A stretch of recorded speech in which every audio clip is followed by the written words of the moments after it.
Bismillahirrahmanirrahim. Assalamualaikum warahmatullahi wabarakatuh. Mohon izin, mungkin pertama-tama akan saya coba terkait dengan orientasi P3K Kabupaten Banyumas. Yang pertama ini kami sampaikan ucapan selamat pada rekan-rekan semua. Pertama sudah dapat NIP, sehingga bisa bekerja dengan lebih baik, lebih nyaman. Pada hari ini kami akan menyampaikan terkait dengan visi misi, terkait dengan perencanaan, sebenarnya mewakili Pak Sekda. Mungkin pertama kali saya memperkenalkan diri, nama saya Dedi Nurasan, Kepala Bapeda Litbang Juni kemarin. Per Juni kemarin ditempatkan di Bapeda Litbang Kabupaten Banyumas. Ini perkenalan, tak kenal maka tak sayang. Jadi eh, saya lahir di Jakarta tanggal 9 Februari 71, sudah sangat lama sekali. Mungkin ini yang paling tua di sini mungkin saya ya, karena untuk P3K mungkin usia-usianya di bawah 40. Kemudian alamat saya di Karangpucung. Ada yang dari Karangpucung, ini saya bisa lihat nggak? Oh, nggak bisa ya. Dari Karangpucung di Jalan Muhammad Yamin, dan agama Islam. HP saya itu silakan kalau memang mau dicatat. Kemudian riwayat pendidikan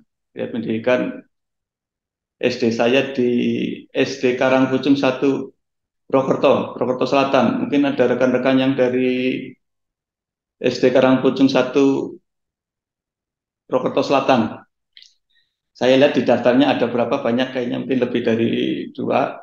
Enggak, saya lulus tahun 83, berarti sudah 40 tahun yang lalu, 40 tahun yang lalu. Dan SMP saya SMP 1 Prokerto, kemudian STM Negeri Prokerto, saya lanjut SMP Negeri, dan S1 di Teknik Sipil.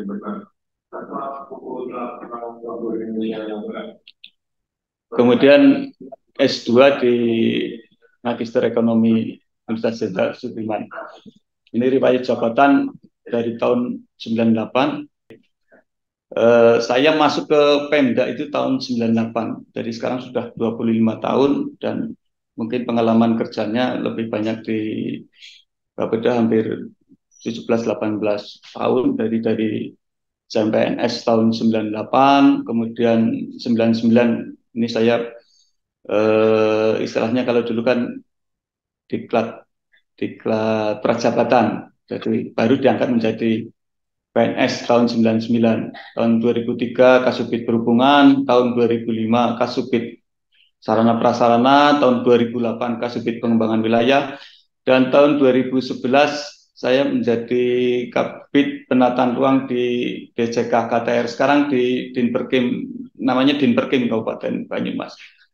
Kemudian 2015 Kabid Prasarana Pengembangan Wilayah Bapeda Litbang. Kemudian ke Setda tahun 2019 sebagai Kabag Administrasi Pembangunan, dan di tahun 2022 diangkat menjadi Kepala Dinperkim Kabupaten Banyumas. Dan per Juni kemarin, 19 Juni, kami di Bapeda Litbang Kabupaten Banyumas. Itu perkenalan kami, anak satu, istri satu. Jadi Bapak Ibu sekalian, materi yang harus saya sampaikan sebenarnya tidak terlalu banyak. Visi pemerintah Kabupaten Banyumas, misi pemerintah Kabupaten Banyumas.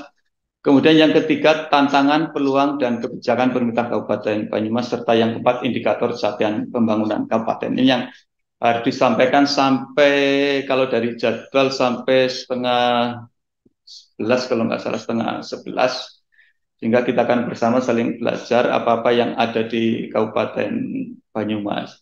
Rekan-rekan semua, apa sih keistimewaan saya gitu ya, rekan-rekan semua, sehingga bisa diangkat sebagai PPK. Nah, apa yang harus dilakukan? Pasti adalah yang pertama tentunya dianggap punya kemampuan. Kemampuan. Kemampuan tentang apa? Tentang apa yang menjadi tugas pokok sehari-hari yang dilakukan oleh rekan-rekan semua.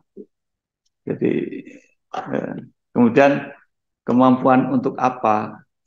Jadi ini kan kalau yang dari guru berarti kemampuan untuk mendidik eh, siswa. Kemudian untuk yang dari dinas kesehatan tentunya dengan pelayanan kesehatan. Kemudian yang terkait dengan di OPD maka pelayanan-pelayanan di DPMPTSB terkait dengan pelayanan publik. Kemudian kemampuannya tentu secara keseluruhan adalah membantu Pak Bupati, Bupati Banyumas. Karena ini yang akan menjadi visi misi itu kan nanti yang membuat adalah kepala daerah dalam ini adalah Bupati Banyumas. Dan membantu dalam hal apa gitu. Apa yang harus dibantu oleh rekan-rekan semua. Tentunya adalah membantu mencapai tujuan Bupati Banyumas. Itu ada di mana? Nah, mungkin karena di sekolah ya sesuai dengan apa-apa yang menjadi tugas sehari-hari. Kalau dilihat dari jumlahnya tadi adalah untuk guru misalnya, ini 970 guru kali 2 karena ini adalah yang periode ke angkatan 2, jumlah yang sangat besar. SDM yang akan dibantu oleh rekan-rekan semua itu SDM yang nanti 20 atau 10 tahun ke depan sudah mulai berkiprah di Kabupaten Banyumas. Sebagai contoh saya saja ya. Saya 40 tahun yang lalu lulus di sekolah dasar. Saya tidak membayangkan pada saat itu berangkat sekolah nyeker, kemudian rekan sekolah saya banyak. Kalau sekarang dulu mungkin banyak yang kena stunting gitu. Ternyata 40 tahun kemudian saya duduk di sini di Bapeda. Artinya kalau pada saat saya di sekolah itu tidak dididik dengan baik, tentunya hasilnya juga akan berbeda. Kemudian ini tentunya terkait dengan apa yang harus berpikir adalah berpikir kritis ya, apa yang menjadi problem, kemudian berpikir dan solusinya seperti apa, inovasi. Dan menjadi guru itu sesuatu yang apalagi guru SD, SMP itu karena masih belum dewasa, perlu kemampuan lebih untuk mendidik, membentuk anak-anak siswa sekolah dasar, SMP bisa menjadi fondasi dalam rangka pendidikan selanjutnya. Menjadi apalagi guru SD ya, dibanding guru SMA atau perguruan tinggi mungkin beda karena mereka sudah lebih dewasa lagi. Kemudian apa kontribusi kita untuk pencapaian tujuan bupati tersebut? Nah, kira-kira apa yang harus dilakukan? Tentunya adalah menunjukkan kinerja optimal untuk mendukung pencapaian tujuan organisasi atau OPD masing-masing. Mendukung kinerja yang optimal. Jadi kalau di PU tentunya membantu tujuan dari PU terkait dengan infrastruktur, kemudian yang di Dukcapil pelayanan KTP, kemudian yang di DPMT PSP makanya terkait dengan perizinan. Yang di kesehatan lebih-lebih lagi itu bertanggung jawab terhadap kualitas pelayanan kesehatan. Nah ini ke visi dan misi Kabupaten Banyumas ini masuk ke periode yang pertama. Jadi sebelum masuk ke visi misi tadi sudah ada dalam kuis kita mengenal tentang Banyumas dahulu. Jadi Banyumas itu luasnya 1.327 km persegi. Ini kita kalau di Jawa Tengah itu posisinya nomor 7 paling luas dengan luas 4,08%. Kemudian tadi ada pertanyaan berapa desa dan kelurahan. Ada 301 desa, 30 kelurahan dengan jumlah penduduk 1,8 juta. Kita itu terbanyak nomor 3. Jadi apa yang harus kita lakukan terkait dengan pelayanan masyarakat di Kabupaten Banyumas, maka kita harus memikirkan 1,8 juta. Jadi ASN atau P3K di Kabupaten Banyumas lebih banyak melayani daripada mungkin di kabupaten lain. Yang paling gampang misalnya di Solo Tigo, kota Solo Tigo itu jumlah penduduknya hanya 125.000. Artinya berapa kali lipat yang dari Banyumas 1,8 juta. Magelang 195.000 jiwa. Jadi kita melayani penduduk yang jumlahnya sangat besar. Dan dari itu, pelayanan itu atau kualitas pelayanan itu nanti dilihat dari indikator-indikator yang ada di Kabupaten Banyumas. Ini mencoba sedikit sebelum kita masuk ke tentang visi misi. Jadi indikator-indikatornya itu apa sih? Ada namanya ada indikator makro yang ada di Kabupaten Banyumas. Yang pertama adalah pertumbuhan ekonomi. Yang kedua tingkat pengangguran terbuka. Kemudian yang ketiga kemiskinan. Kemudian yang keempat adalah indeks pembangunan manusia IPM. IPM ini dibentuk oleh indikator-indikator yang salah satunya adalah ada di fungsi Bapak Ibu atau rekan-rekan yang ada di pagi hari ini mengikuti orientasi. Jadi yang pertama ini terkait dengan IPM, indeks pembangunan manusia. Jadi indeks pembangunan manusia itu menjadi indikator keberhasilan pembangunan yang ada di kabupaten. Indikator ini berlaku secara nasional, tidak hanya Kabupaten Banyumas saja. Jadi ada dan itu ada empat kriteria yang ada di IPM ini. Jadi kalau dilihat dari IPM-nya, maka IPM Kabupaten Banyumas selalu di atas IPM-nya provinsi maupun nasional. Dari 70,75 di tahun 2017, kemudian meningkat secara tahun per tahun itu meningkat jumlahnya. Jadi dan di tahun 2022 itu kita IPM-nya 73,17. Dari ini indikator-indikatornya apa? Yang pertama adalah umur harapan hidup. Umur harapan hidup adalah di Kabupaten Banyumas 73,88 tahun. Tapi bukan berarti itu untuk yang lahir di tahun 2022. Jadi yang lahir pada tahun 2022, harapan hidupnya 73,88 tahun. Kalau yang lahirnya 10 atau 20 tahun yang lagi mungkin berbeda. Biasanya lebih rendah. Lebih rendah. Karena angka harapan itu semakin tinggi. Dan angka harapan di Kabupaten Banyumas, kalau dari kita bandingkan dengan kabupaten kota sekitar, kita lebih rendah. Jadi saya lupa di Kabupaten Cilacap atau Purbalingga itu angka harapan hidupnya lebih tinggi. Jadi kalau mau lebih tinggi, bergeser ke Purbalingga sedikit ya. Di Jepara malah bisa sampai 75 tahun. Nah ini kan kalau umur harapan hidup itu terkait dengan masalah kesehatan. Bagaimana dia kualitas kesehatannya, pelayanan kesehatannya. Jadi kalau sakit ya pasti diobati. Jadi itu. Kemudian yang kedua adalah harapan lama sekolah. Harapan lama sekolah ini adalah 13,21. Jadi anak-anak yang lahir tahun ini harapan lama sekolahnya 13,21 tahun atau mungkin setingkat dengan D1 lah. Nah, ini yang menjadi problem. Yang ketiga, rata-rata lama sekolah. Rata-rata lama sekolah rata-rata yang sekarang berarti adalah 7,78 tahun. Artinya tidak lulus SMP. Ini kualitas hidup masyarakat Kabupaten Banyumas. Ini yang harus tingkatkan. Bagaimana supaya anak-anak itu mau sekolah? Karena saya ingat dulu saya SD juga mau sekolah itu harus dikejar-kejar orang tua. Jadi untuk beda dengan mungkin sekarang. Tapi ini ada problem ternyata hanya 7,78 tahun. Bagaimana supaya anak itu tetap sekolah, mau sekolah, jangan dibully karena teman-temannya gitu. Saya dulu juga pernah dibully sih teman-teman, tapi masih mau sekolah gitu ya. Ini menjadi problem karena ini masih kita secara provinsi dan nasional kita masuk rendah. Jadi angka IPM kita itu 73 bisa lebih tinggi pada saat rata-rata lama sekolah ini juga semakin meningkat. Artinya lulusan SD harus bisa meneruskan ke SMP dan dari SMP harus meneruskan ke SMA dan ke SMA.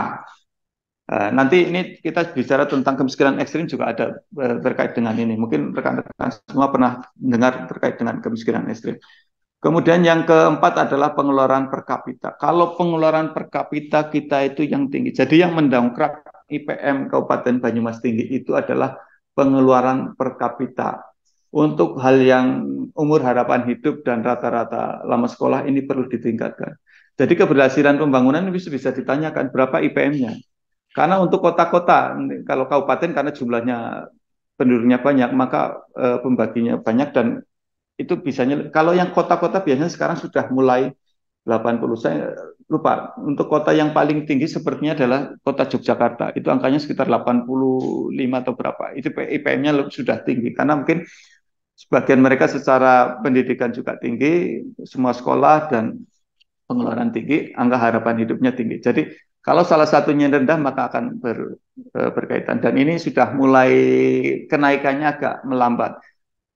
Peran rekan-rekan semua, ini terutama dari yang kesehatan maupun yang dari guru, ini sangat penting terkait dengan umur harapan hidup dan rata-rata lama sekolah. Jadi kalau jumlah tadi 970 guru, kalau saya bayangkan kalau masing-masing punya 20 murid, maka bisa dihitung kalau 970 itu adalah gurunya, kemudian muridnya adalah 20, maka pada tahun yang sama Bapak Ibu atau rekan-rekan semua mendidik 19.400 siswa. Ini yang kalau itu harus diberikan cita-cita yang tinggi, yang paling enggak harus meneruskan sekolah, diberi semangat lah untuk sekolah biar kualitas. 9.400 per tahun. Kalau misalnya ini berandai-andai yang angkatan kedua ya, yang angkatan kedua 19. Bapak Ibu bekerja mungkin selama 25 tahun, maka akan ada 485.000 siswa yang menjadi yang SDM yang dipersiapkan. Karena 20 tahun, 30 tahun yang akan datang, maka bisa jadi anak didik rekan-rekan semua itu bisa jadi kepala Bapeda. Seperti saya itu 40 tahun yang lalu, malah 40 tahun yang lalu lulus SD. Dan 40 tahun kemudian saya jadi kepala Bapeda. Jadi ini terima kasih sekali untuk rekan-rekan dari SD Karangpujung. Saya masih ingat terkait dengan SD Karangpujung ini. Kemudian lanjutnya adalah terkait dengan pertumbuhan ekonomi. Ini pertumbuhan ekonominya paling gampang sebenarnya apa-apa yang dihasilkan di Kabupaten Banyumas dibagi dengan jumlah penduduk PDRB, istilahnya pendapatan domestik regional brutonya itu. Jadi apa-apa yang dihasilkan di Kabupaten Banyumas secara pertumbuhan ekonominya itu tinggi. Jadi kita itu lebih tinggi daripada nasional maupun daripada provinsi. Ini bisa kita lihat kalau perkembangan ini di Kabupaten Banyumas mungkin yang paling gampang kalau tempat makan, rumah makan dan lain sebagainya tumbuh dengan cepat. Sekarang ada McDonald, KFC dan lain-lain. Nama-nama yang aneh juga sudah muncul branding. Itu pertumbuhan ekonomi kita tinggi karena di samping sebagai pusat pemerintahan Kabupaten Banyumas, Kota Purwokerto itu pusat pendidikan. Jumlah mahasiswanya sangat banyak sehingga banyak gula yang ada di Kabupaten Banyumas sehingga semut-semut banyak yang berusaha Kabupaten Banyumas. Ini yang harus dipersiapkan atau dilayani.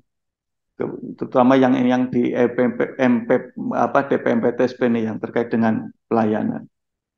Kemudian tingkat pengangguran. Nah, ini tingkat pengangguran kita juga tinggi, 6,09% masyarakat Banyumas adalah pengangguran, 6,09 kali 1.800.000 berarti jumlahnya sekian puluh ribu itu masih nganggur. Pengangguran ini perlu disiapkan. Kita mungkin nanti rencana tata ruang kita sudah selesai, kawasan industri dipersiapkan sehingga bisa membuka lowongan pekerja di samping mungkin jiwa-jiwa entrepreneur dari itu yang perlu dipersiapkan, termasuk tugasnya adalah para pendidik. Nah ini Bapak rekan-rekan semua Bapak Ibu sekalian, ini terkait dengan kemiskinan, ini menjadi poin penting. Walaupun pertumbuhan ekonomi di Kabupaten Banyumas itu tinggi, ternyata kemiskinan di Kabupaten Banyumas itu juga tidak sedikit. Jadi dari tahun 2017 itu 17,05% sampai dengan tahun 2018 turun, 2019 mencapai 12,53%. Itu kemudian terjadilah COVID di tahun 2020 dan 2021 sehingga kemiskinan itu meningkat dan alhamdulillah ini sudah mulai turun, tapi turunnya kurang tajam, kurang karena sekarang kemiskinan kita adalah 12,84 persen, 12,84%. Artinya kalau dikalikan dengan jumlah penduduk itu sekitar 220.000 jiwa. Nah, 220.000 jiwa penduduk Kabupaten Banyumas itu di bawah garis kemiskinan, di bawah garis kemiskinan. Jadi jumlah yang sangat besar, jumlah yang sangat besar. Tadi saya sampaikan kalau ini dipindahkan ke Solo Tigo yang 125, maka hampir dua penduduk kota Solo Tigo itu pindah semua, diganti orang miskinnya di Banyumas, masih sisa separuhnya lagi. Kalau digeser ke kota Magelang 195.000, maka orang kota Magelang juga pindah semua, kita juga masih sisa gitu. Jadi ini problem benar. Walaupun kalau misalnya dibalik berarti yang tidak miskin kan sekitar 1.600.000 ya, sekitar 1.600.000 tidak miskin lah ya.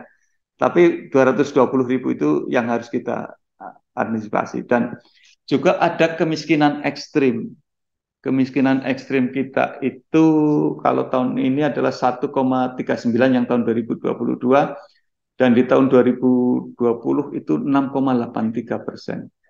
Ini yang menjadi problem dasar, dan kemiskinan ekstrim ini di tahun 2024 harus dinolkan. Indikator-indikatornya apa? Ini yang pertama adalah rumah tidak layak huni, RTLH. Mungkin ini karena penyebaran pegawai di Banyumas, mungkin yang rekan-rekan P3K itu kan tersebar hampir di kabupaten, mungkin bisa lihat. Dan jumlahnya di Kabupaten Banyumas RTLH itu sekitar 70.000. 70.000.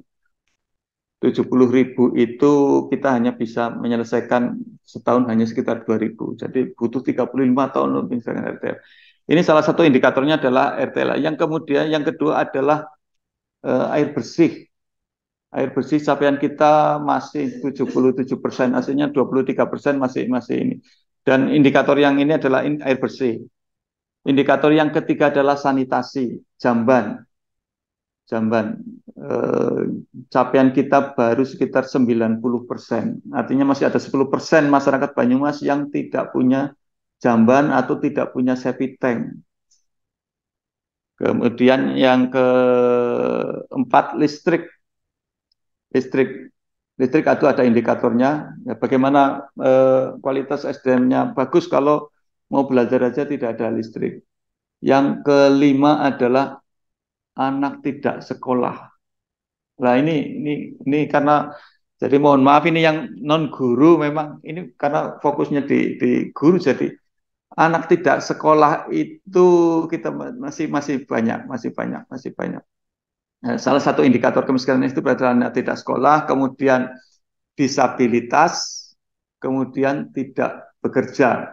Nah, tidak bekerja. Ini yang harus diselesaikan kemiskinan itu. Kalau hal itu masih ada di sekitar kanan kiri kita, maka berarti kemiskinan ekstrim masih ada. Dan kalau dibandingkan dengan pendapatan, maka pendapatannya adalah 1,99 dolar. Itu untuk tingkat dunia. Dan peran rekan-rekan semua terkait dengan ini sangat penting, apalagi untuk yang pendidik. Jadi bagaimana mendidik anak-anak ini perhatian terhadap sanitasi, terhadap air bersih. Dulu kalau sekolah itu punya piket menyiapkan air bersih untuk cuci tangan, tapi ternyata untuk cuci tangan gurunya gitu. Jadi saya ingat saya dulu itu kalau di SD Karangpucung 1 itu eh, ada apa? Ada piket, piket bernyapu, kemudian piket menyediakan air sama lapnya di luar itu. Tapi untuk cuci tangan gurunya gitu. Nah sekarang semuanya tidak hanya guru dan tidak hanya gurunya, muridnya juga iya. Kemudian perilaku hidup sehari-hari ini sangat penting karena banyak dari warga kita yang masih banyak buang di sungai dan di kolam. Ini pendidikan dasar, ini penting jadi ke depan itu. Kemudian ini terkait dengan visi misi, visi misi. Rekan-rekan semua, karena ini masih di tahun 2008, 2023, kita punya visi misi. Jadi Bupati yang kemarin, Pak Hussein dan Pak Dewo itu punya visi dan misi 2018-2023 yang harus diselesaikan di tahun 2023. Kebetulan beliau-beliau sudah purna di kemarin di bulan September, tapi tahunnya ini berakhir. Dan setelah itu kita belum punya visi dan misi sampai nanti ada pemilihan kepala daerah. Nanti akan kami terangkan. Jadi, tapi setiap kepala daerah itu harus membuat visi dan misi. Apa? Jadi visi itu suatu rangkaian kata atau cita-cita nilai masa depan dari suatu organisasi, baik di lembaga, perusahaan, visi juga merupakan sebuah tujuan organisasi dalam bekerja. Karena rekan-rekan semua ada di pemerintah Kabupaten Banyumas, maka visinya mengikuti apa yang menjadi visinya kepala daerah. Jadi visinya kepala daerah.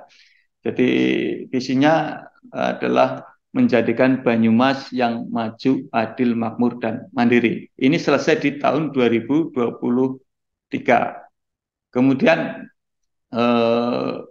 dari visi ini maka memunculkan misi. Misinya ada delapan, yaitu sebagai cara untuk mencapai visi tersebut. Dan ini kita ada delapan misi yang ada di Kabupaten Banjar 2018-2023. Yang pertama mewujudkan Banyumas sebagai barometer pelayanan publik dengan membangun sistem integritas birokrasi yang profesional, bersih, partisipatif, inovatif, dan bermartabat. Nah, ini salah satu indikatornya waktu itu adalah ada namanya Hastagrida adalah pembangunan mall pelayanan publik. Hastagrida itu yang harus diselesaikan. Ini yang sudah dilakukan. Kemudian yang kedua adalah meningkatkan kualitas hidup warga mulai penurunan kebutuhan layanan dasar pendidikan dan kesehatan. Nah, ini hari ini yang rekan-rekan dari P3K yang dari guru dan dari kesehatan. Ini salah satu perwujudannya adalah termasuk misi yang kedua menyediakan SDM. Kemudian yang ketiga meningkatkan pertumbuhan ekonomi, daya saing daerah berkualitas, berkelanjutan dan berkelanjutan. Kemudian yang keempat mewujudkan Banyumas sebagai pelopor kedaulatan pangan. Kemudian yang kelima menciptakan investasi yang berorientasi pada perluasan kesempatan kerja yang berbasis pada potensi lokal dan ramah lingkungan. Yang keenam meningkatkan kualitas kuantitas infrastruktur dasar yang merata memadai sebagai daya ungkit pembangunan. Ini yang rekan-rekan di PU terkait infrastruktur dasar, jalan, irigasi, termasuk dalamnya adalah air minum dan lain-lain. Kemudian yang ketujuh mewujudkan kemandirian ekonomi dengan pergerakan industri kerakyatan, pariwisata, dan industri kreatif berbasis sumber daya lokal. Dan yang kedelapan mewujudkan tatanan masyarakat yang berbudaya serta berkepribadian dengan menjunjung tinggi nilai nasionalis dan religius. Salah satu yang bentuknya yang kita terapkan adalah setiap jam 8 adalah mendengarkan dengan sikap berdiri, mendengarkan lagu Indonesia Raya. Mungkin itu bisa diterapkan di sekolah. Kalau di OPD, di dinas, setiap jam 8 wajib mendengarkan Indonesia Raya. Ke-8 misi ini sebagai perwujudan sebagian sudah tercapai, nanti ada indikator-indikatornya dan itu berkat dukungan atau keterlibatan semua pihak. Ini terkait dengan tantangan, peluang, dan kebijakan pemerintah Kabupaten Banyumas. Ini kenapa ada logo Banyumas 2045, ini karena kita sedang menyusun RPJPD, Rencana Pembangunan Jangka Panjang Daerah 2025-2045. Ini yang tantangan ke depan, apa yang harus dipersiapkan, kebijakan apa yang harus dilakukan. Maka ini sebenarnya saya mengambil ini adalah data-data dari Lomba Kabupaten Kota Sehat KKS. Jadi ada 9 tatanan, tapi isinya di sana adalah terkait dengan pembangunan di Kabupaten Banyumas. Jadi data-data yang memang harus disiapkan indikator-indikatornya. Jadi yang pertama dari beberapa indikator ini kita masih angka kematian ibu masih lumayan tinggi. Jadi angka kematian akinya itu sekarang 105 per 100.000 kelahiran hidup. Memang turun. Ini ada yang bocor apa ya? Ada yang bocor ya? Halo?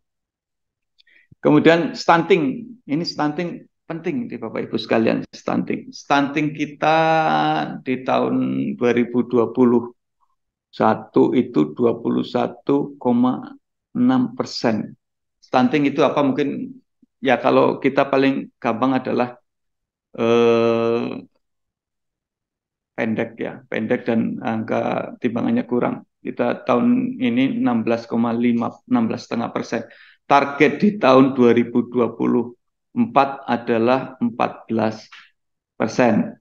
Jadi ini depan, dan diharapkan ke depan sebenarnya tidak ada stunting ya, stunting karena kalau bisa ke depan nanti targetnya adalah di bawah 10%. Jadi kalau ada 100 anak sekarang, maka yang stunting adalah ada 16,5 anak yang stunting.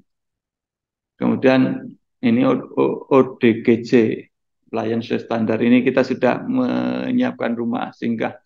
Dan ini yang penting, ternyata kita ada TB, tuberkulosis ya, yang ditemukan dan terlayani kita cukup besar di Kabupaten Banyumas, mungkin karena kualitas udara atau kualitas hidup sehari-hari yang kurang ini.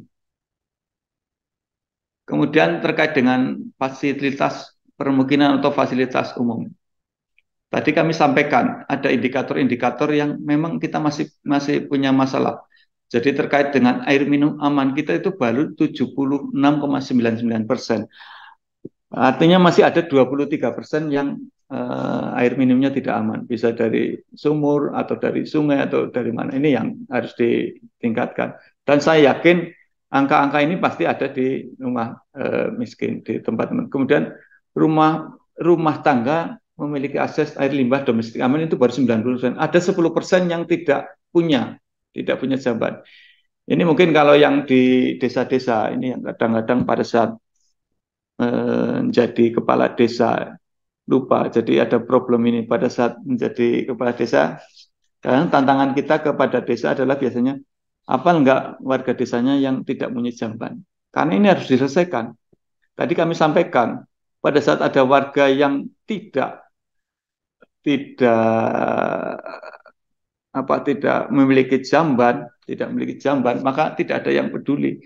Tapi kita pernah terjadi bencana ini yang mungkin yang dari Dinas Kesehatan ya. Kita terjadi bencana terkait dengan masalah jamban ini. Jadi di wilayah kita di Kabupaten Banyumas ada bencana, istilahnya apa ya, darurat apa. Jadi karena sanitasinya bocor sehingga malah itu jadi wabah penyakit terkait dengan masalah sanitasi. Ini pernah terjadi dan jangan salah, mungkin sekarang rekan-rekan semua mulai melakukan pemantauan di sekitar kanan kiri kita.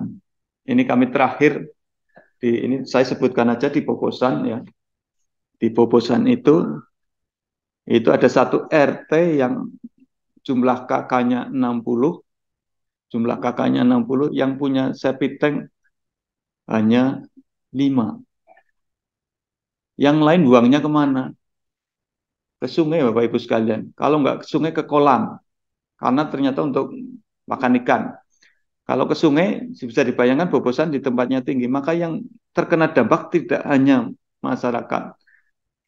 Masyarakat bobosan malah tidak. Karena aliran sungainya deras, aliran salurannya deras. Sehingga yang terkena adalah di bawahnya. Jadi memberikan penyakit orang di bawahnya. Ini penting. Jadi mungkin pada saat kepada murid-murid atau anak didiknya itu dimulai dipentingkan lah terkait dengan masalah jamban ini. Kemudian selanjutnya adalah pengelolaan sampah. Ini saya mengajak, ini karena mengajak semuanya saja ya, tidak hanya guru, tapi karena yang guru adalah 970 guru ini, maka mencoba mulai berpartisipasi mendidik siswanya untuk peduli tentang pengelolaan sampah. Walaupun kita sudah mulai mulai tertangani terkait dengan sampah, tapi kalau perilakunya tidak dirubah, problem kedepannya bisa berulang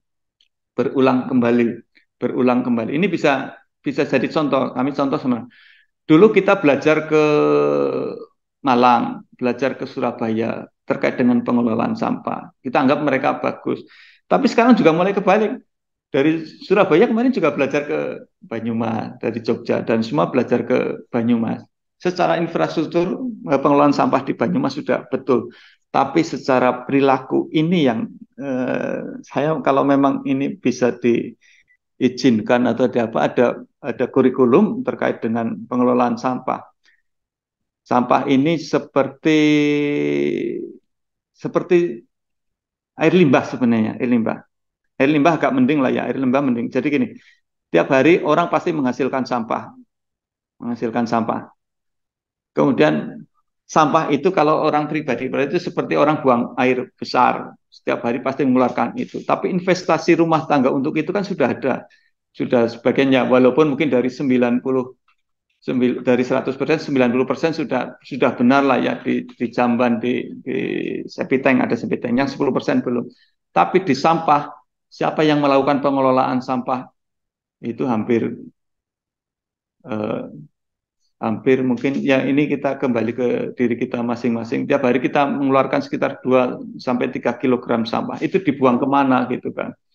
Kalau untuk di BAB itu bisa dibuang di masing-masing rumah, ada ada septic tanknya. Kalau sampah kan tidak. Ini yang ke depan kalau ini tidak dimulai dari awal, jadi kemarin kan juga sudah dari DLA sudah mulai kembali ke basic. Sebenarnya basic awal dari sampah adalah pengelolaan sampah di tingkat rumah tangga atau di individu masing-masing. Di negara maju manapun juga, yang namanya sampah itu pada saat eh, dikelola dengan baik, maka tugas warga negara atau itu termasuk poin utama. Jadi pemilihan sampah itu dilakukan dari tingkat rumah tangga. Kalau sekarang kan kita di KSM. Nah ini yang saya karena ini jumlahnya besar, kamera nanti ada inovasi dari rekan-rekan semua yang di sekolah ini coba mulai mendidik anak-anak untuk memilah sampah, mengumpulkan sampah. Jadi mengelola sampah, memilah sampah itu menjadi gaya hidup atau lifestyle. Jangan niru kita yang sudah tua-tua ini karena kita sudah membayar retribusi atau membayar sampah maka sampah semua diaduk jadi satu.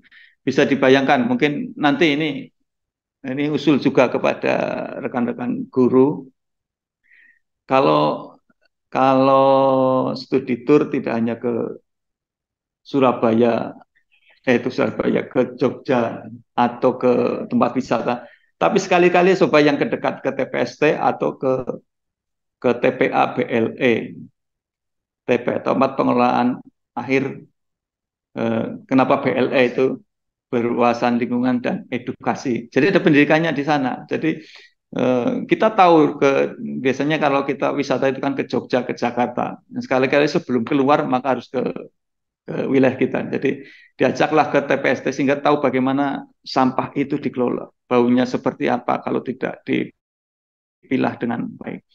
Belum lagi problem masalah pampers dan lain sebagainya. Sekarang ini mungkin ke depan bisa menjadi problem. Nah, rekan-rekan semua yang di sebagai garda terbawah ini yang terbawah yang terkait dengan sumber daya manusia ini tentang itu bisa dilakukan. Kemudian masalah kawasan kumuh, saya pikir ini nggak terlalu ini, ya, karena biasanya ada di kawasan perkotaan. Tapi salah satunya sebenarnya tanpa sanitasi pun sebenarnya ikut kumuh, walaupun bangunannya bagus-bagus, tapi kalau tidak punya safety tank, kita anggap itu ya kumuh. Kemudian kalau pemadam kebakaran tidak bisa masuk, itu ya kumuh. Sekarang banyak gang-gang yang sudah sangat sempit, belum lagi parkir kanan kiri. Itu kalau ada ambulan, ada itu masuk, itu termasuk. Kemudian terkait dengan tanpa merokok, saya yakin ini problem Bapak Ibu sekalian. Ternyata saya lupa, saya pernah menyampaikan itu jumlah perokok di Banyumas termasuk yang cukup tinggi. Mas, itu berapa ya kemarin pas termasuk tinggi. Nah, saya cari datanya. Jadi termasuk perokok di Kabupaten Banyumas tinggi, sangat tinggi, sangat tinggi. Sehingga dan itu terkait dengan juga dengan nanti ada hubungannya dengan narkoba, karena ternyata sebagian besar yang pecandu narkoba itu ya perokok gitu, awal mulanya dari rokok. Sehingga kalau bisa diantisipasi dari dini, itu bisa menjadi Konsumsi rokok itu berapa nomor 4 terbesar di dari tempat pengeluaran, itu 7,06% dari total pengeluaran. jadi untuk rokok di Banyumas itu nomor 4 pengeluarannya setelah perumahan, makanan, minuman, anak universitas, dan nomor 4-nya rokok 7%. 7%. Jadi kalau pendapatannya 1 juta berarti 70.000 untuk merokok, angka yang sangat besar. Mungkin itu di Banyumas ya. Jadi 7% pendapatan masyarakat Banyumas itu untuk rokok. Padahal rokok di situ gudangnya penyakit. Ini problem ke depan. Mungkin untuk pendidikan SD penting. Kalau satuan pendidikan ini ramah anak ya, tidak ada pembulian ya. Kemudian tanpa rokok 100%, harus tidak boleh ada muridnya yang merokok. Kemudian yang ada UKS-nya baru 82,20%, dan penerapan sekolah adiwiyata 85%. Belum 100%, harusnya 100% lah. Ini kalau adiwiyata kan terkait dengan lingkungan ya, dengan lingkungan, termasuk di dalamnya adalah terkait dengan pengelolaan sampah. Kemudian ini kalau masalah pasar, Banyumas sudah top, sudah bagus. Kita ada beberapa percontohan pasar yang bagus. Pasar Manis itu menjadi pasar yang termasuk menjadi pasar tujuan yang pernah berapa kali menang lomba juga, dan nyaman lah kalau di sana. Dan kita juga ada pasar Banyumas yang sekarang baru juga. Kita harapkan pasar-pasar semua mencontoh pasar Manis dan pasar Banyumas. Kemudian pariwisata ini sudah ya, berwisatalah di Banyumas sebelum berwisata ke tempat lain. Di Banyumas banyak tempat sekarang, ada di Baturaden, kemudian ada di Pen juga, Balai Kemambang, Taman Apung Mas Kemambang ya, Mas Kemambang. Itu harusnya ke dalam dulu sebelum keluar gitu. Jadi mengenal, ada bus gratis juga, kita ada 5 unit, kemudian disabilitas kita siapkan. Kemudian transportasi kita ada jalur sepeda, walaupun sekarang sudah tidak seperti dulu lagi. Kemudian ada trotoar, zona selamat sekolah, bus gratis, ATCS. Jadi layanan lalu lintas traffic light di Kabupaten Banyumas, terutama di Purwokerto, sudah dipantau lewat ATCS. Ini tapi problem kita di sekolah, terutama yang di kota itu sekarang, anak sekolah pasti diantar orang tuanya gitu. Tidak, dan menyebar gitu ya. Sekarang kemandiriannya memang, atau karena memang lalu lintasnya tinggi, sehingga sekarang anak sekolah sekarang bersepeda biasanya diantar orang tua karena kesibukannya juga semakin tinggi. Dan ini yang di MPP, ini yang dari MPP. MPP itu Mall Pelayanan Publik mall pelayanan publik pertama yang ada di Kabupaten Banyumas. Ini perlindungan sosial, ini sudah dijamin, termasuk rekan-rekan semua nanti kan secara kesehatan dijamin. Kemudian ini terkait dengan bencana, penanggulangan bencana, karena ini tersebar di wilayah Kabupaten Banyumas. Sudah mulai hujan, Bapak Ibu sekalian, kita biasanya nanti Banyumas itu termasuk yang rawan longsor. Barusan saya ditelepon Kepala BPBD, kemungkinan cuaca ekstrim akan di bulan Desember dan awal tahun di Januari harus siap terkait dengan penanggulangan, karena ternyata kita termasuk yang nomor 2 di Jawa Tengah. Jangan sampai kita menjadi nomor 1 lah. Jadi waspada terhadap cuaca akhir-akhir ini dan silakan berkomunikasi dengan BPBD, ada nomornya yang kalau jadi kadang-kadang kalau terjadi bencana biasanya orang bingung mau komunikasi kemana. Ini akhirnya harus ada nomor-nomor yang tersedia di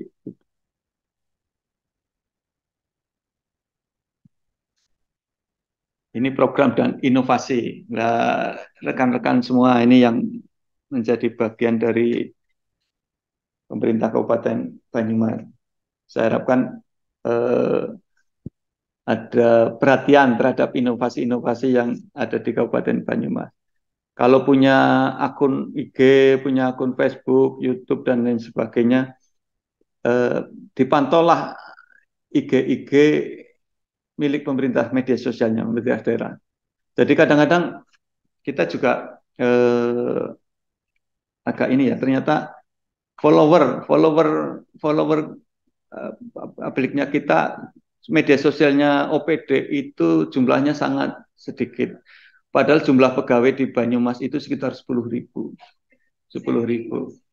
Nah ini sambil promosi nanti sambil buka IG rekan-rekan, Babeda tolong di follower. Karena IG kita baru berapa ya? IG di berapa mas? Nggak sampai 3.000 ya? Nah, jadi kenapa sih kita kadang-kadang IG-nya Pak Bupati, Pak PJ Bupati harus diikuti, IG-nya pemerintah daerah Humas harus diikuti. Ya, ikatan kita sebagai berapa? Beda aja baru 2.100. Padahal kalau saya minta bantuan ini rekan-rekan semua yang ada di ini mungkin 50% atau 70% punya IG. Ya, media sosial pemerintah daerah harus diikuti. Jadi kebersamaan sebagai pemerintah kabupaten sepertinya kita masih kurang. Paling gampang adalah kemarin pada saat ini tadi ada sumpah beruang, sulap sampah berubah uang yang menjadi top 4-5-nya inovasi Pak Bupati Pak Husen yang tahun kemarin jadi top 45. Itu sampai sekarang yang nonton tidak sampai 4.000. Ini aneh gitu, ini aneh. Kenapa gabaynya kita minimal 6.000 ya, 6.000 yang belum dengan guru itu sekitar 10.000-an, 10.000 dan kok tidak mengikuti sehingga tahulah inovasi-inovasi apa yang dilakukan oleh pemerintah Kabupaten Banyumas. Peduli. Ini jangan kalah dengan BUMN. BUMN kalau serentak pegawainya ada status yang terkait dengan kebijakan BUMN tersebut, maka semua akan mengupload baik di status WA-nya atau di ini. Kita kan enggak itu, jadi mohon dibantu. Jadi kebersamaan kita sebagai pemerintah daerah bisa di satu korsa ya, korsa pegawai Pemda Banyumas. Mohon itu menjadi perhatian kita semua. Termasuk kemarin saya sudah dibantu yang kaitannya dengan masalah RPJP. Kemarin kita minta bantuan rekan-rekan P3K mungkin ikut kuesioner ya, kuis yang tentang masukan. Ini kami sampaikan terima kasih. Tapi akun-akun kita yang paling ini tidak terlalu mengembirakan akunnya OPD sehingga nanti mohon bantuan untuk dapat di follower. Ini inovasi-inovasi yang ada di pemerintah Kabupaten Banyumas, ada pengawasan keamanan pangan, air bersih yang dari Dinperkim, kemudian RTLH, sumpah ruang, kebiar inklusi dari Dinas Pendidikan, rehabilitasi tadi ada dari Dinperindak, kemudian gelar desa wisata, yang nanti kalau bisa kunjungan wisatanya ke daerah zona selamat sekolah yang ada di sekolah ini kalau memang perlu diadakan, kemudian dari Dinaker Kop UKM dan lain-lain, jumlahnya banyak sangat banyak. Dengan mengikuti akun-akun ini maka ini bisa bisa menjadi informasi. Oh, termasuk ini, termasuk ada satu data Indonesia, dan masing-masing kabupaten ini menyiapkan. Dikunjungilah satu data kabupaten Banyumas. Di link ya nanti kita sampaikan, sehingga itu ada data dasar yang bisa dipakai misalnya dalam pengetahuan rekan-rekan semua untuk dalam melaksanakan tugas pekerjaan sehari-hari, sehingga informasi ini sudah disiapkan, data-data itu ya dipakai, ada peta-peta terkait dengan di link sudah ya, sudah di jadi sudah di link, monggo itu dibuka saja, dibuka saja. Jadi kita saling membantu sebagai pemerintah Kabupaten Banyumas. Selanjutnya indikator-indikator yang ada di capaian pembangunan di Kabupaten Banyumas.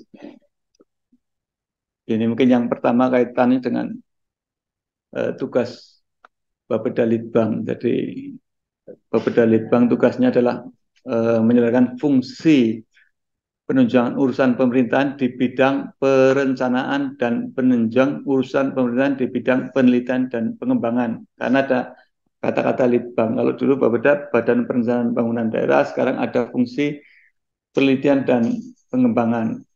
Outputnya itu ada 3. Yang pertama adalah rencana kerja pemerintah daerah atau RKPD tahunan ini yang direncanakan tiap tahun. Kemudian yang kedua adalah RPJMD, rencana pembangunan jangka menengah daerah 5 tahunan. Kemudian yang ketiga adalah RPJPD, ini yang 20 tahunan. Dan sekarang periodenya, karena ini adalah masa transisi antara bupati yang selesai, kepala daerah selesai di tahun 2023, sementara kita baru akan melakukan pemilihan kepala daerah di tahun 2024 ke depan. Sehingga ada masa yang memang kita tidak ada RPJPMD-nya, tapi kita namanya adalah RPD, Rencana Pembangunan Daerah. Di Rencana Pembangunan Daerah itu tidak ada visi dan misi, karena yang menyusun visi dan misi adalah kepala daerah terpilih, atau yang menyusun rencana visi adalah rencana kepala daerah. Sehingga ini dipahami bahwa visi misi itu ada di RPJMD yang disusun oleh kepala daerah, hasil dari pemilihan kepala daerah.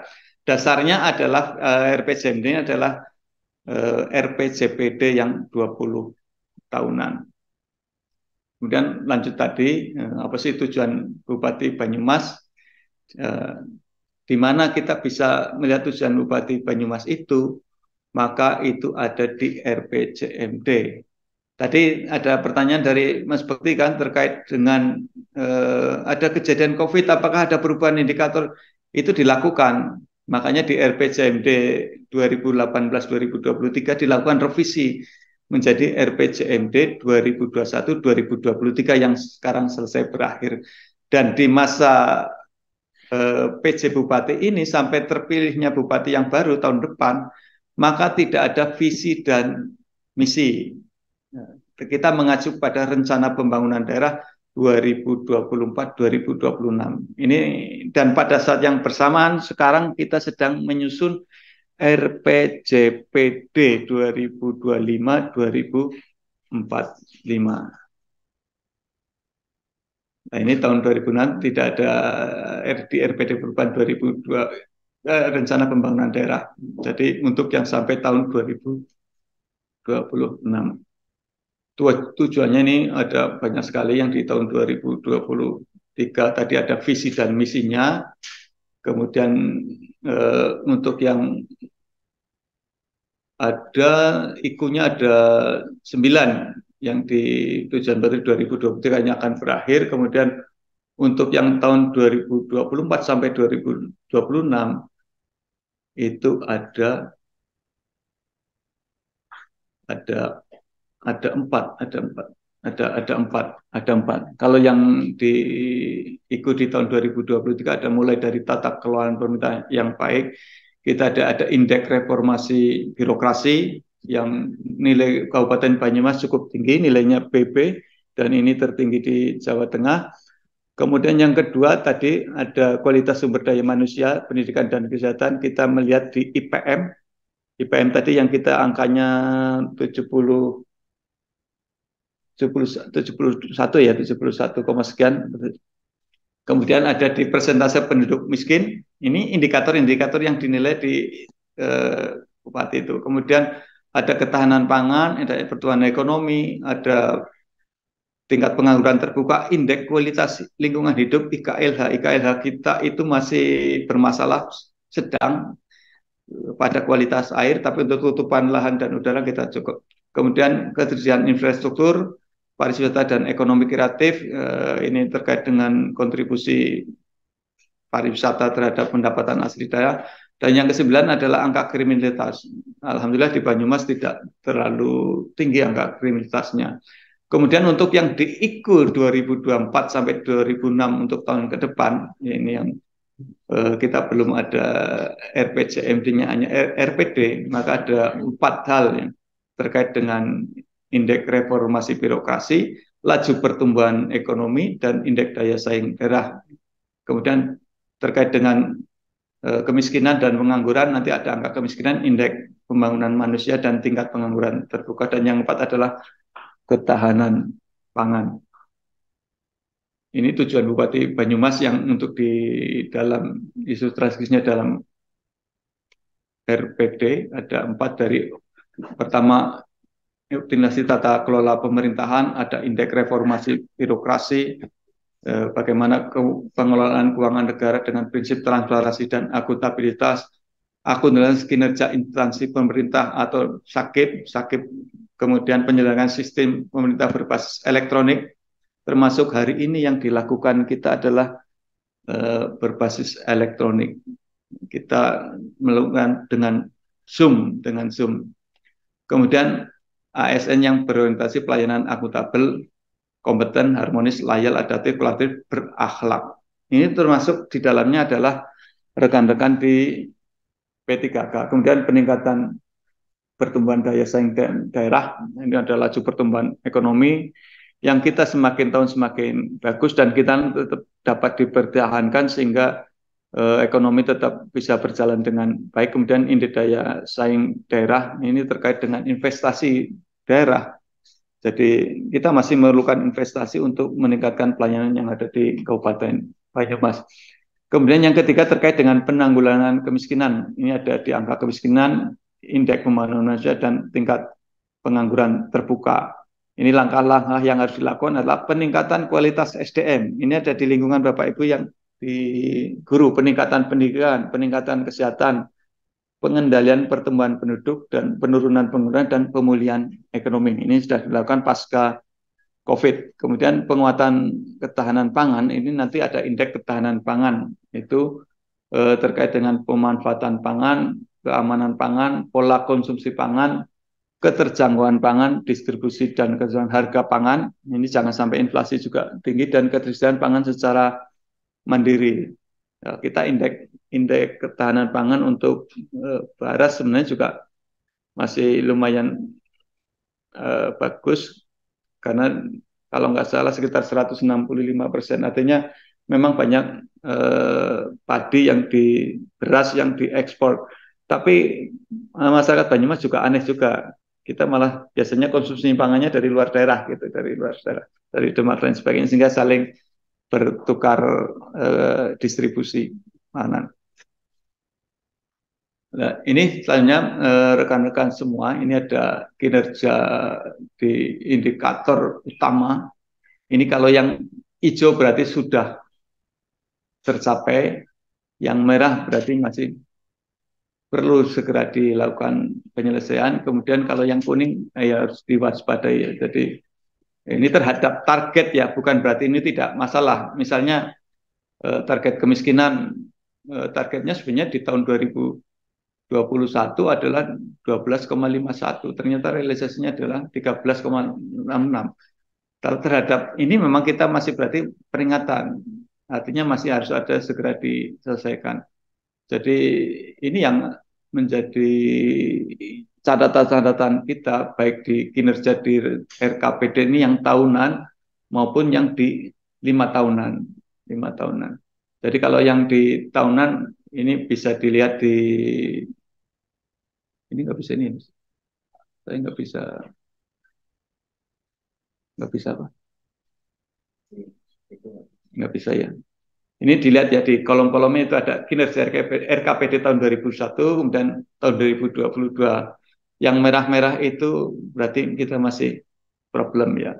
Yang investasi daerah ini karena di tahun misalnya yang nomor 7 presentasi pertumbuhan investasi daerah, kenapa ini merah? Karena ini pada saat COVID, sehingga investasi turun, yang ada adalah investasi dari pemerintah daerah saja. Swasta semua tidak bergerak. Kalau yang hijau berarti ini keberhasilan. Dan di yang paling kanan adalah kinerja RPJMD yang 5 tahunan. Jadi ini bisa dilihat kinerja kita di Kabupaten Banyumas. Jadi bagaimana supaya ini bisa apa ya, tujuan itu bisa tercapai? Tentunya semua ada risiko-risiko yang menghambat kita ke depan. Termasuk kemarin risiko yang tidak bisa dihindarkan sama sekali kan yang terkait dengan terjadinya pandemi COVID. Itu strateginya ada berapa yang memang itu risiko yang harus tidak bisa dihadapi, tapi ada risiko lain, maka harus diperlukan strategi dan program kegiatan supaya tujuan apa yang ada dalam di RPJMD atau di RPD itu dapat tercapai. Nah, ini apakah cara mencapai tujuannya sudah tepat atau belum? Dan untuk menjawab itu maka perlu dilakukan sakit sistem akumulasi kinerja pemerintah yang terdiri dari perencanaan kinerja, pengukuran kinerja, pelaporan kinerja, dan evaluasi internal, serta SPIP, Sistem Pengendalian Internal Pemerintah. Ini yang bagaimana risiko-risiko ini dapat dikelola. Karena kalau kita bekerja pasti ada risiko. Bagaimana suatu hambatan bisa dikurangi, diminimalkan sehingga tujuan dapat tercapai. Ini kami sampaikan perencanaan kinerja daerah tahun 2023 yang harus dicapai. IPM kita targetnya di tahun 2023 adalah 73,29, rentang ya sampai 73. Ini tercapai ya Mas ya? 73,17. Di tahun 2022 kita masih nunggu angka IPM. Insya Allah ini bisa tercapai. Kemudian angka kemiskinan ini yang kita berat sekali. Karena kalau dari rilis target kita hanya 11% di tahun 2023. Sepertinya kita masih kurang karena angka rilis sementara adalah 12,5 sekian persen. Ada 1 sekian persen yang tidak tercapai. Kalau pertumbuhan ekonomi insya Allah sudah tercapai, kemudian tingkat pengangguran ini juga masih problem 6, sekian. Gitu. Kita padahal target nasional 3,4, Jawa Tengah 5,3 dan sampai dengan 6. Ini kita masih di atas 6%. PDB per kapita kita masih cukup bagus. Indeks reformasi birokrasi Banyumas kita Jawa Tengah adalah paling tinggi. Kemudian indeks kualitas lingkungan hidup 64,5, ini posisinya adalah sedang sebenarnya. Kita masalah terkait dengan kualitas air, kualitas sungai, itu yang masih bermasalah. Karena itu tadi masih banyak pencemaran di sungai. Indeks ketahanan pangan kita masih rendah pada ini apa? Diversifikasi ya. pemanfaatan pangan. Pemanfaatan pangannya masih masih hanya beras saja ya. Kemudian beras dan minyak dan, gorengan-gorengan. ya ternyata informasinya karena kita memang penggemar gorengan, mendoan gitu ya. Karena tadi yang paling banyak juga mendoan kalau nggak salah. Iya. Itu tergambar di sini di indeks ketahanan pangan kita gitu. Jadi minyak-minyak investasi daerah ini sudah tercapai, malah kita hampir 60% kalau nggak salah, dan lain-lain angka kriminalitas.